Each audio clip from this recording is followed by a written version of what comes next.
Yes, ladies and gentlemen, welcome to Draped in Gold. The time is almost up, but the time right now is time for just a regular episode, Flobo. It's the one before our final show, just like John Cena. You and I are just like John Cena. How you doing, Flobo? You've never seen 17. Oh, yeah, man. I can't believe it. Announcing that we're going to wrap the show up. You got outpouring of 2 or 3 words of positive encouragement. But we're here this week, and I'm doing pretty good, my man. Doing pretty rad. Yeah, well, I'm glad everyone who is showing up. Danny C in the chat. You are always appreciated. Thank you for coming through. And if you're here, like, comment, share, subscribe, or don't. I don't know. We only got one more episode left. This is senioritis kicking in. Like the show if you want to. It doesn't matter. I mean, it's not like it's going to go anywhere, right? Nah, we're kind of giving up on trying to make ourselves important and or relevant. So I'm over it too, man. You know what, though? What? I do think we got one more show. We should get one more guest. We got to get Tony Khan on the show next week. What do you say? What do you say, Flobo? You think we can make it happen? TK? He never does these kind of shows. I think we could do it. I think we deserve it, Flobo. We have been staunch supporters of AEW. I mean, I was there, boots on the ground, day one. I had to fight for a review show at AfterBuzz TV. I got it, hosted it myself, Flobo. I think Tony Khan should be on our show next week. What do you think? I can't tell what's the bigger lie, that he's listening and watching every week and decided not to show up on the show, or that you actually had the button to push and didn't do it until episode 208. What the heck, man? Yeah. I got a lot of people I could have brought on the show, just didn't. Tony Khan should. Hey, Tony, TK. My boy, TK. Come on the show. Why don't you? Let us chat with you about all you've done. And thank you, Ricky Sinclair in the Fins chat. up! Fins up! Don't know what that means, but let's go. They're a football team. They're called the Dolphins. They have a thing called Fins up. Yeah, I'm only a Seahawks fan. I don't worry about all the other. This is the Seahawks flying. Really? That sounds the most not intimidating thing I've ever seen. I just made it up. Oh, okay, that makes sense. Something with a Minor Jack Farmer is very least intimidating. Okay. No, this is going to be a loosey-goosey couple episodes, but you know what, Flobo? Times, they are changing.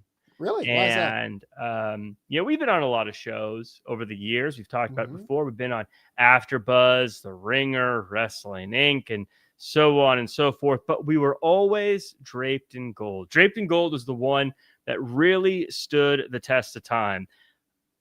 And it's apropos that this little nugget came across my desk today, because I have a desk that I work at with papers and inboxes and outboxes, and I've got assistants and secretaries and producers coming and going all day. It's a big office. I've got a corner view of a busy intersection.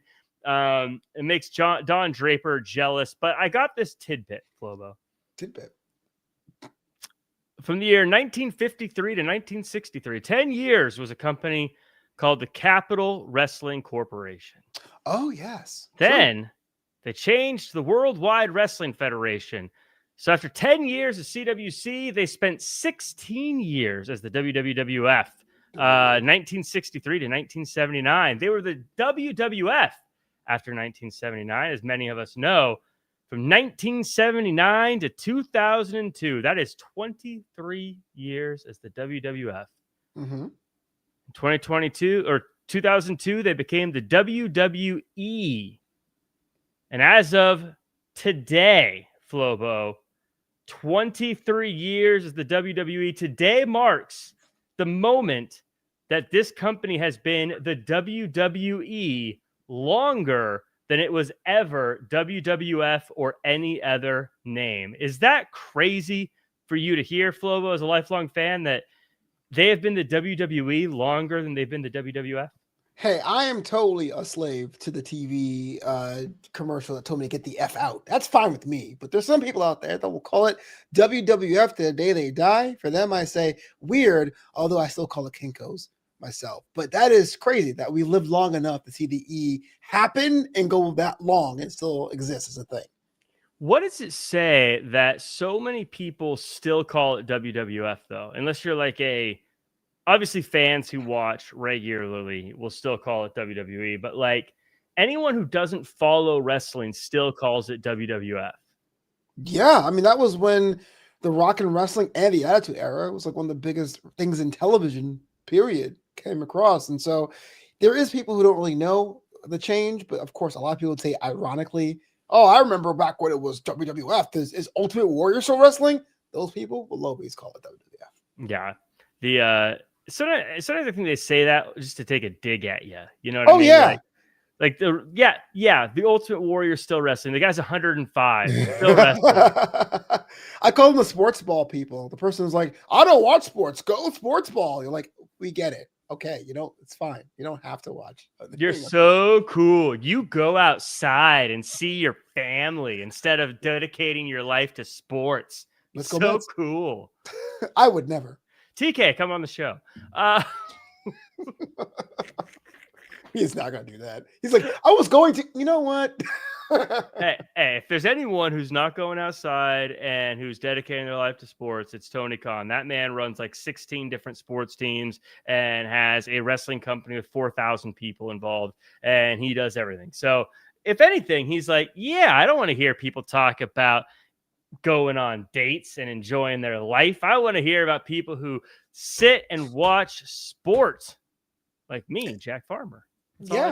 That's really I doubt that, because I'd be seeing your content. You're like, oh, here I am in this random ass town. Here I am in the gym somewhere. Here I am in a place with no windows. It's not your house. You're not outside, but it's not your house. I do find myself in weird towns sometimes with gyms with no windows. Like, what the heck is he doing? what kind of undisclosed locations do you normally frequent? I need my push-ups, guys. I can't do them in my hotel room. I got to go where people can see me. Right. The basement's everywhere. And smell my sweat stink. Oh, yeah, man. Speaking of, how was your holiday weekend? How was my holiday weekend? So I've been really good about dieting for the past 2 months. Like really good. It shows. It absolutely does show. Well, appreciate it. Thank you. Threw it all away this past weekend. Just crumpled it up like an old piece of paper, threw it in the wastebasket, missed because I have no game, picked it back up, and then threw it into the wastebasket while I got a little bit closer. Flobo. It was a mess. I had so much pizza. I was in Vegas. There was family there as well. Daisy said, Jack and parts unknown. You merely grew to parts unknown. I was born in it. Jack is Bane. I love it. The parts unknown street champion, Jack Farmer. That's even more nondescript. Yeah. Yeah. Why is my camera giving me a hard time suddenly? Okay. Come on, those days. We are about to break a Raw record, and that is going 10 minutes without actually doing any pro wrestling. Dude, we should cut to us just like showing up to our house, Yeah. Back to Draped and Gold, and here's Flobo Boys. Dude, that'd be fantastic. Like, just walking from the car, checking the mail. Yeah. As we have someone do the voiceover. We're in sunny Los Angeles, home of the champion Los Angeles Lakers and Dodgers and others, because there's a lot of sports teams here, a lot of sports ball teams here. It will be an historic night in Draped in Gold. And they just rant and they go like that for 10 minutes before someone's music hits. And it's Jey Uso. And then you got to wait 15 minutes as he yeets 1,000 times. And before he goes, Jey Uso is in your city. And then someone else's music hits and cuts him off. You're like, okay, we're waiting some more. Gotta watch it after it airs live, but dude, I'm telling you, you watch the first 10 minutes of Raw and SmackDown, and it's just filler. Just filler. Like what we're doing. Filler. Let's go. Flobo. Jack, I've got to pull back the curtain. Flobo before the show. Jack, I got a really tight schedule. I got some things I got to do. We're going to have to wrap up the show early. Jack, no problem, pal. That's like me going to JBL. Can you go easy on me? My back hurts today. JBL was like whacked. My jaw's a little sore. Just make sure that clothesline from hell isn't too snug. Could you, pal? No problem, dude. Speaking of our show's going off the air, but someone whose show's going on the air TNA on AMC, January 15th. The rumors have all been a buzz. $30 million is the number I saw, Flobo. This is unequivocally a good piece of news, right? Yeah, I mean, TNA hasn't been on traditional cable in almost 15 years, and they are like their PLE pay-per-view thing, hard to kill. I mean, there's so many times I thought that company would have went belly up or worse, as my dad would say. I won't say here on the show, but they found a way to dig deep, and everyone says the WWE TNA thing was a detriment, but I can't say WWE should get the credit. They shouldn't, but you could tell a lot of positive things happened in the last 12 months that put them in front of different sets of eyes, and now they have a brand new contract. Yeah, this is a huge deal for them. And you're very true. I feel like people have said for years that, like, this is the end of TNA. This is the end of TNA. They keep on kicking, baby. They just keep on going. And it's interesting how you could probably, if you pulled up a show from each year, I feel like you'd see a very interesting, like, trajectory of crowds and sizes and things and changes as it goes on. But this is great news for TNA. And it shows that, regardless of what anyone else thinks, the gamble of working with WWE paid off for them because they've got a big TV deal. I'm not someone who is well-versed enough in TV or networks or things to compare AMC to USA to TNT or TBS or whatever. I feel like USA and TBS and TNT are bigger, but that's just maybe because I grew up with them more than AMC. I don't know. You could, if you were Raj, you could come on and be like, well, actually, there's 69 million households with AMC and 67 million 67 million with the others. So, like, I don't know, but to me, like you said, it's accessible. It's on a channel people have heard of, right? Like, because to be fair, AXS is a cable channel as well. But let's be real. When someone thinks of AMC, The Walking Dead, there is a lot more homes that are going to see this. And the thing is, I don't know if you remember the years where they kept changing networks. They were on Pop TV. They were on Destination America for a long time. This is kind of like a homecoming for them. Yeah, they were on like the TV Guide channel at one point. Yeah, it was. It was called Pop TV back then. Yeah, and that was about as I was thinking. Oh man, guys, this is bad. But they wrote it out, and look at. I mean, AMC. This is great for them. And like I said, anytime you can say I'm on a channel and it's a channel people have heard of, it's great news for them. So good on TNA. Hope they're able to make the best of it, and hope they're able to continue to grow. Should our future guest Tony Khan be worried about TNA maybe taking that number 2 spot? Stop putting him over, because I'm going to be a little disappointed when he doesn't show up next week. Tony Khan, do you want to break this young man's heart? Yeah, if you think I'm young, that's not a problem. Look, everyone wants there to be top 3 organizations, but TNA has a hot hand. AEW, just by depth and breadth of their roster and on their channels, is the number 2. Not going to deny that. I mean, even TNA's biggest Bound for Glory is 7,000 people live in stands. AEW's done double that or triple that in some cases. But if you're Tony Khan, that gap between 2 and 3 is really close compared to the gap between 1 and 2. You got to think proactively. How do you defend your square? How do you present something that's fresh so no one changes the channel and see what TNA is doing? Yeah, and that's kind of the rub, isn't it? Is like, also as you're trying to negotiate your next deal, now companies are going to go, oh, well, TNA costs this much. Why do you cost so much? You know? Or like that, it might be tricky for them, but we'll have to see where that goes. I want to talk about Survivor Series, Flobo. Boyce. This is what they call one of the big 4. It felt like over the past... To some. Well, I was going to say over the past year or two, it felt like there was a bit of a resurgence in Survivor Series, but I'm going to be honest with you. This one felt a little Great Balls of Fire.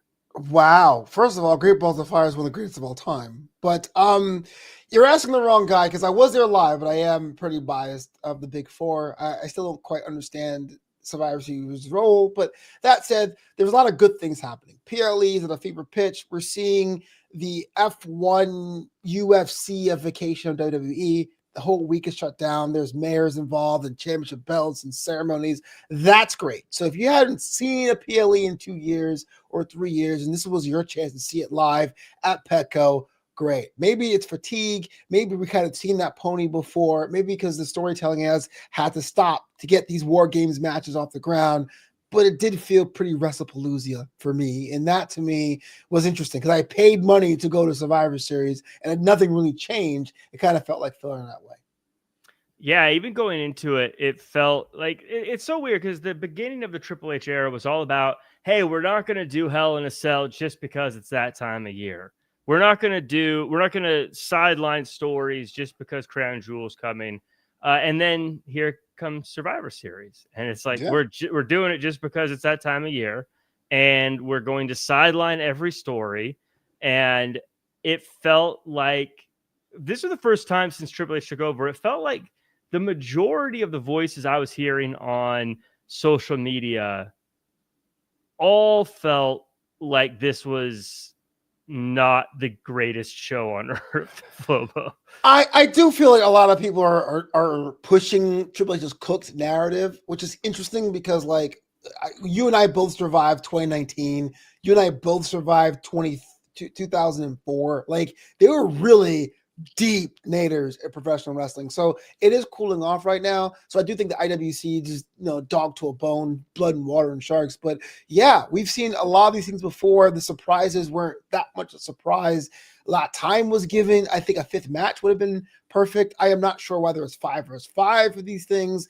But that said, though, in the moment, as you are a prisoner of the moment and I'm a prisoner of the moment, the show itself was great. I had a good time watching it. I just can't justify telling a friend, yeah, next time this comes around, you got to pay $450, $1,000, $5,000 to see those.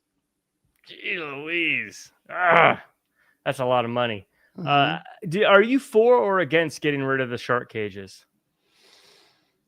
I was surprised it didn't have them, but not seeing them, it makes a lot more sense. Because in the days of NXT, there really wasn't so much interplay between everyone that it was kind of fun to see that storytelling happen between those in the cage. But the main roster ones don't really do that as much. So now you're just kind of hanging out in a cage, and it kind of seems like Elimination Chamber South or November. So I get it. It kind of is weird, but the main roster never really exploited that mechanic, I should say, of the NXT versions. Yeah, I think because hearing the music for the wrestlers when they come in, I thought was really cool. But yeah, and this year, because there isn't that story, am I really interested in seeing Drew McIntyre and Brock Lesnar awkwardly stand next to each other shirtless? Well, shirtless is bearing the lead, man. Like, but Kayla Roney is in the chat. Of course, the women's match was fire. Why Lash came to the match wearing her new engagement ring. Hey, you gotta let everyone see it, baby. Why did entire Judgment Day attack Cena, and who was the mask guy? Those are the questions. So, of course, Liv Morgan came back and she helped Dominic Mysterio defeat John Cena. We were talking about this. John Cena losing to Dom, we said, was probably the right move. I feel like we were one of the few people talking about that, Flobo, last week. Turns out he did. I should have put some money on it. Yeah. What's your thoughts about him losing one match before his final match? So mad because that means you were right. I disagree with you. I thought Cena should have won this match and had the tournament winner be the IC title, but it makes sense. I didn't like it at the time on Saturday, but on Monday it made sense, right? You're talking about who was going to be the one to get the Cena rub, and you had two opportunities with the Dominic Mysterio match and the last time is now tournament. But Dominic won the title back. He's a bad guy. He's Sucio. But Dominic keeping John Cena's side plates is genius. That is the head on the pike. I conquered the war. The kind of put someone over you should have gotten. I didn't even think about that. I'm totally on board with this happening on Saturday. Yeah, I loved it. And I think that it's great for him to have done that. I'm going to jump to Raw a little bit. We're going to go back, Kayla, to the mask guy, but I want to stay on the topic of John Cena. Gunther beats Solo Sikoa. LA Knight beats Jey Uso. Can I jump in real quick about the Gunther Solo Sikoa match? Yeah. It was so good, right? Yeah. My favorite match of the night, favorite match for a long, long time. But you try doing that in WWE 2K GM mode Triple H will yell at you and say heels versus heels don't work. They will literally say, don't do this next week. But it was awesome. I thought this was like, whenever you talk about Jack, you love tournaments and whatnot, this was the kind of match of why I love tournaments. Like, we would normally never see these guys in matches against each other. It was brilliant. Both of them were bad guys in their own way. I thought Gunther still came out looking like $1 million. I think Solo came off looking like a jerk. I agree with you. I love it. This is why I like tournaments. You get these random matchups you would never see otherwise. And I think in the Continental Classic, we're seeing a lot of these matchups. That's why I like the Continental Classic. I just wish they gave it a little bit more TLC. You know what I mean? I'm not sure about the Continental Classic. I disagree with that. I feel like having a blue league and a gold league, and I'm not really sure what you're winning this year. It's kind of weird. A little weird. No, I mean the idea of the matchups you're getting. Oh, fair enough. Is what I'm talking about. Because I agree. I feel like they don't give it enough. They should give it more. Like they should make it feel more regal, a little bit bigger of a deal. Give it some more story. Give it some more than just like, hey, these matches are great, aren't they? But that's why I like tournaments. That's why I like things like this. Is you get these matchups that I think on a regular day you're never going to get. We would never get Solo Sikoa versus Gunther if not in this weird situation. So that's what I love about these things. I agree. I love that. Gunther versus LA Knight will take place on Friday to figure out who's going to face John Cena in his last match. It feels very much like this is Gunther's match to win, and Gunther is going to be the guy. Yeah. LA Knight versus Cena would have worked would have been the choice if Vince was in charge. And I hate pulling back the curtain like that. I think even though LA Knight's in his early 40s, he's still a young star in the prevalence of this. I think a good 10-year run would help him out a lot more. And I would say Gunther's a made man for two reasons. One, he's intimidating. The Imperium run was amazing. He's been a champion 80% of his time here. He doesn't need to be made. But if you want to have someone fall on their sword, or you want to have that, he gave everything out there in the ring tonight from John Cena, which we got against Logan Paul, which we got against AJ Styles, what we got against Cody the second time, it's Gunther. So for the betterment of the sport, it should be Gunther. But if I had the book, it would be LA Knight, just because here's somebody who needs a bump, someone that really has to get something pushed over the edge for him. I think John Cena beats Gunther. What? Yep. I think he goes out with a win. Why? I think that's he already lost to Brock, already lost to Dom. I think he's going to go out with a feel good, overcoming the unbeatable Gunther. I think. Why can't Cena tap out? Always give up. Just have him tap out, fade to black. Shawn Michaels, Lee Fitting, and Paul Levesque. I mean, that'd be great. Laziness, backstabbing. Insincerity. Just let all the air out of the arena. Owie, owie. I'm not paid by the hour, Tap. Right. He just taps as soon as the bell rings. What are you going to do? Fire me? I'm already done. Right. Zero.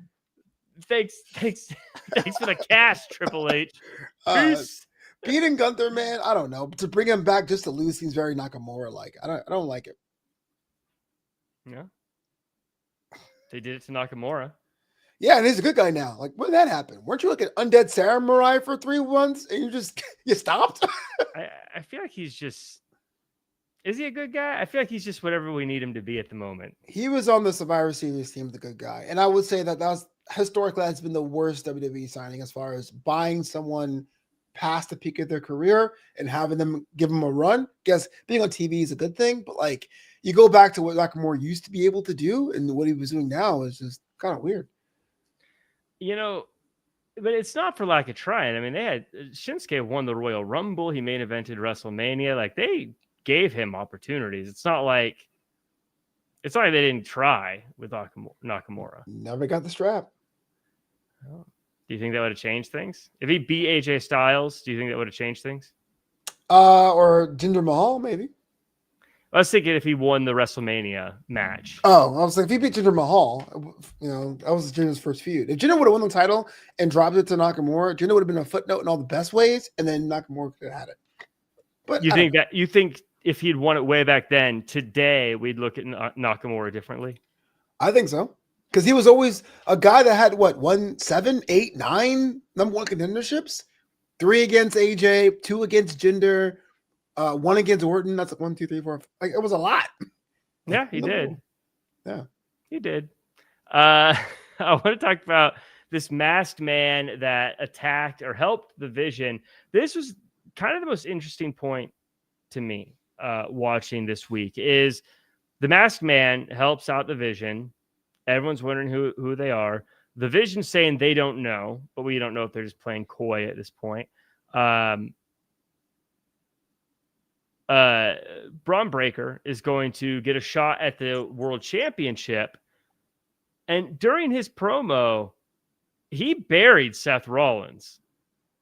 So I'm watching this thinking, yes, the guy did the stomp, but clearly it wasn't Seth Rollins, because if Seth Rollins helped him win, then Braun Breaker wouldn't come out 2 days later and be like, yeah, Seth Rollins is always trying to hold people down. Yeah. With a stomp. I mean? So I actually love, this is one of my favorite things so far, because now it's a mystery. Who is it? I know a lot of people are speculating. Flobo, who are you going to recklessly speculate? Are you going to go with Austin Theory, the safe pick? Or are you going to throw out a name that maybe no one's talking about? This is going to sound so weird, but shout out to the Heel Marks podcast and Instagram and social media basically did a butt for butt match and to come up with either Austin Theory or Montez Ford, which if it is Montez, that would be a cool swerve to see. No, it's not Seth Rollins because the stomp was different, but I'm not sure if we need another person in the Vision. Like I understand having an outside force win, it's great, but like I still don't know why Logan Paul's hanging out. I thought Logan Paul was a one-time deal. I don't know why Braun and Bronson are still hanging out. If Braun is that made man and number one contender, I don't understand why Bronson Reed comes out to absolute silence. This Vision thing doesn't make sense to me at all. Why would anyone join? Like you have to, without telling me what the Vision stands for, you also can't tell me why anyone on the roster would join. Yeah, I'm confused as well with Logan Paul. Like if he's a member or not, or if he's just hanging out, if he's just adjacent to the group. And if he's joining, why would he join? He's a star. Like, why would he want to be in a group where he's not the guy getting the world title shot? To me, that doesn't even fit his character.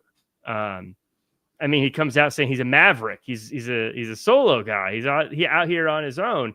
So that doesn't make sense much to me either. The sudden turn on Seth Rollins feels weirdly timed, especially after the masked person helped. KOD in the chat saying it thinks Theory or Buddy Matthews. I think Buddy Matthews is still with AEW. Imagine if it is Buddy Matthews. Like, would that be cool? No, because again, my problem with this is the Vision never told me what they stand for, what they want. So whoever's going to go and help them out, unless the storyline is cash, which I hate because cash is never exchanged really on screen. You haven't told me why anyone would align themselves with beating CM Punk in a War Games match, the title not being on the line, when you told me the War Games match is selling a blood feud. So it's a blood feud type matchup. So someone should be related to all these people, and it should be a player we've seen before. And it to be somebody else, just to be like, I'm here to help out the Vision because of reasons, is a huge plot hole, to me at least. So that couldn't be Montez Ford, because Montez Ford doesn't have a reason to hate these people. No, there's no answer. That's great. I just felt kind of funny that some internet handle decided to do a butt match. Okay, possible. It's the most like weirdest thing ever. It doesn't matter.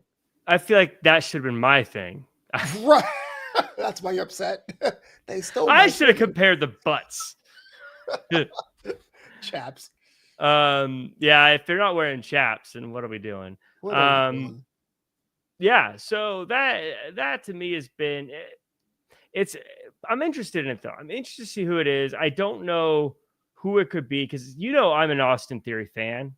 Are you? I didn't know that. I've stood by Austin Theory, I think, more than just about anybody. I think he's going to be an absolute huge star. I've always said, though, it's going to be as a face. And that's the problem. They keep making him a heel. I think when he's a face, he'll blow up. You got 100 Jack Farmer franchise bucks, which is like, I don't know, worth a couple pesos. And you can only invest in one person, and that is in 2025. So not prime, not ever. Would you put that $100 in Austin Theory or in Super Sean Legacy? Austin Theory. Whoa. Yeah. Crazy. Yeah, I think Austin Theory is like when you look at the size and what he can do in the ring, and I think that he's comfortable on a microphone. Like I said, I think he's a good guy, though. I think that for whatever reason they want to make him a heel, but I think when he becomes a white meat baby face, he's going to be a superstar. What would his character be?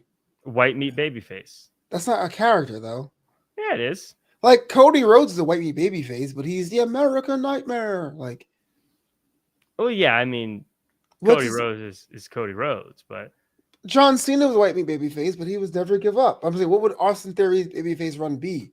The pure athlete, like some corny nonsense like American Nightmare and hustle, loyalty, and respect. That's never been done. You're absolutely right. I like it. It's always just some corny believe in Hulk Hogan, take your vitamins. Okay. Yeah, that worked 40 years ago, Jack. That doesn't work today. Well, yeah. Always have respect and be loyal. Yeah. Okay. Whatever. Well, it'll be some corny, follow your dreams. That'll be his character. Follow your dreams. Okay. This is the worst episode of WWE Unreal I've ever heard. I don't know. Some corny. Follow your dreams. That's what white meat baby faces are. It's always corny. Stand up for yourself. Well, Mike Santana's not corny. Doing it for you. He's kind of corny, but not that corny. He's not a white meat baby face, though. Yes, he is. He goes, I work really hard. It's my time to do that. I do it because he's Puerto Rican. That's the only difference. He's a little edgy, though. He's not just like I'm a good guy for the sake of being a good guy. You don't think Cody's edgy? Have you seen those suits, bro? I've seen that tattoo. Yeah. Adrenaline in my soul.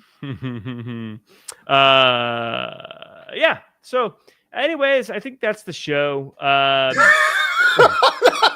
What a transition! Yeah, that's the show. Can I say something about Survivor Series real quick before we get out of here? Yeah. I feel so bad for Nikki Bella, man. Maybe she's walked into the 70 vac hair buzzsaw, or maybe she needs a gimmick change herself. But it always feels like there's another shoe that's going to drop with her. I'm not sure if it's Brie returning. I don't know if it's her being super crazy. I don't know because Natalya is getting kind of dark on Raw. Wink, wink, nudge, nudge. If she needs a change like that. But I just want to pour one out for her, man, because the crowd was all about Stephanie to the point where it's like, she's a Hall of Famer, y'all. What's going on? Well, why wouldn't they be? She's done nothing but lose for the past few months and then gets a title shot inexplicably for some reason. She's mean. She hit the champ. That gives her a number one contendership. Well, then there's a lot of people who should be number one contenders in the WWE right now. Yeah. The Judgment Day should all be number one contenders right now. I agree. She lost like 3 times in a row, got a title shot. So, of course, she loses. And she's in there with the hottest star going right now, one of them. Yeah, no wonder no one was into her. Like, why would I be interested in seeing the person who lost 4 times in a row going up against the most popular person in the world? Why would I cheer for her? Like, Hey, it was good enough to be on a PLE, man. I'm just saying, if you're going to book something like that, give us a reason to care. Here's a Hall of Famer being seen as an also. That would never happen to Rey Mysterio. That never happened to the Great Khali. I'm just putting it out there. I mean, yeah, I agree with that. They should make something of it instead of just, you're a bad guy now, so I guess you're going to get a title match. We'll forget about the fact that you've lost many times over the past few weeks. I like it. So, speaking of losing, we got one more episode left, Flobo. Your time is up. Time is now, man. Look, we've done this cancellation thing 3 times on this show, 7 times overall. We've been canceled a lot, y'all. But I think this is it, which is nuts to say that this run is it, unless someone gives us a big chunk of cash. I'll take cash. I'll sell out with the quickness. But I wouldn't do it with anybody else, man, even though we've literally done it with a bunch of people, with guests. Yeah, you've done it with a lot of people. But the Draped and Gold is J Farm and Flopito. It always has been, always will be, Yeah, it's wild to go back and think about our first episodes. Speaking of TNA and changes, if you were to go back and look at all of our old episodes, like you'd see different backgrounds and configurations and outfits, and just going back to talk about like NXT UK, the good old days, and Walter is the champion, and Eddie Dennis, and who were his guys? The Warthog and Primate, the Hunt, the Hunt. Just the good. Those were the good old days. You know, it wasn't the good old days of wrestling with their questions. That's a deep cut. Oh man. We tried, Flobo. We tried. We did try. Cinematically, we tried. We did a cinematic episode, and it was probably our worst. But but the one that makes me laugh so much. Oh man. In any case, Flobo, where can we find you online? Yeah, man. So next week is the last episode of Draped in Gold. So make sure to check out drapedingold.com. But every week on justasandwich.com, I write, I blog, I talk about wrestling and all that stuff. Please say hello. And of course, say what's up to this guy. He can also be found elsewhere. You know, I'm going to miss a lot of you all, but we have one more week to celebrate and party. We're going out big next week. We got some big plans. Tony Khan is going to be here. No, he's not. Don't get us sued, man. We're going off the air. What are they going to do? Stop watching, Flobo? Yeah, cease and desist. Okay, we'll just stop. All right, Tony, we'll just give up. Yeah. Tony Khan will be on the show next week, folks. And I would ask him all the hard-hitting questions like, who's your favorite wrestler?